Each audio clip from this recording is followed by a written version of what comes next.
Naranasan mo din bang matanong sarili mo, ano ba talaga kaya ko? Hanggang bahay lang ba talaga ako? Naranasan mo din bang matakot sa paligid mo? Halos diskriminasyon, negatibong komento, at diskriminasyon?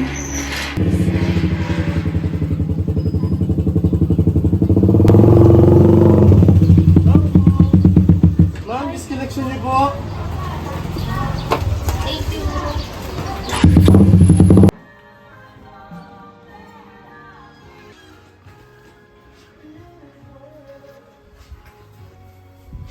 Ina, Gio.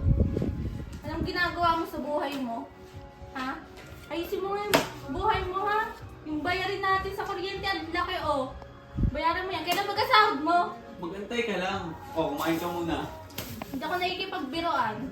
Ayusin mo yung buhay mo, ha? Kung pinagtatrabaho mo kasi ako, sana may katulong ka sa bayarin. Bakit? Sinigit mo? Kaya mo ba? Sagot! Sumagot ka! Bakit? Bakit mo ba yun ako kaya? Bakit babae ko, hindi ko na kaya mga ginagawa ng mga lalaki? Gusto mo ba lagi akong tagalaba dito? Tagaluto, lagi ka pinag- Sagot! Sagot! Sagutin mo ako! Ay, oo, dito na ako sa bahay, pagsisilbahan na lang kita.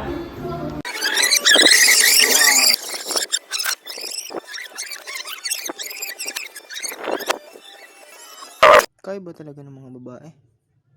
Bakit mayroong negatibong komento, discrimination at hindi pantay na pagtingin, lalo na sa mga kababaihan? Talagang kaya ko, isang negosyante, piloto, engineer, o kaya pulis. Ang sabi kasi nila, kapag babae ka, dapat magaling ka sa gawaing bahay. Gayun po man, kahit babae ako, kaya ko, at kaya mo rin.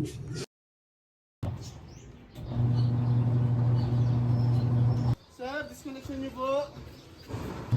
Ay, sir, wait lang po.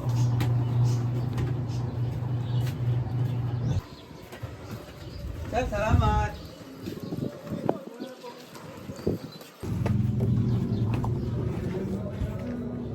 Ito na yung disconnection bill sa ilaw. Ano, kaya ba natin bayaran? Kailan ba sahod mo? Malapit na, maghintay ka lang. Kung pinagtatrabaho mo ako, di sana kami katulong ka sa magbabayad sa pamamahay na to. Bakit? Sa tingin mo ba hindi ako napapagod? Bakit? Ginagawa ko naman lahat para sa pamilyang to Ano? Sagutin mo ako! Sagutin mo ako! Ako ang padre pamilya dito sa pamamahay na to. Kaya kung may gagalaw, ako lang din. Lalaki din ako. May nararamdaman din ako. Ano, Gio? Sagot! Sagutin mo ako! Oo na, pumapayag na ako. Dito na lang ako sa bahay. Tutulungan na lang kita sa mga gawain dito.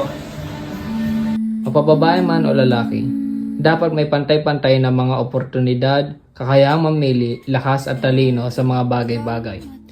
Ngunit ang pareha sa kasarian ay nakakaranas ng gender inequality dahil sa harassment at diskriminasyon na kanilang nararanasan kahit sa isang beses sa kanilang buhay. Ngunit ang mga lalaki ay nakakatanggap rin ng diskriminasyon dahil sa ating kultura. Nahihirapan din sila ipahayag ang kanilang emosyon dahil sa pinaniniwalaan na dapat malakas at hindi nayak ang mga lalaki. Ang ibang lalaki ay hindi talaga nag-open ng kanilang mga problema at nagiging sanhi ito ng hindi pagkakaayos ng kanilang mga paliwanag tungkol sa nararamdaman nila at nagiging sanhi rin ito ng kanilang depresyon. Dapat, kung kaya ng lalaki, kaya rin ng babae. Kung kaya ng babae, kaya rin ng mga lalaki. Bigyang hustisya ang pagtingin sa mga bawat isa.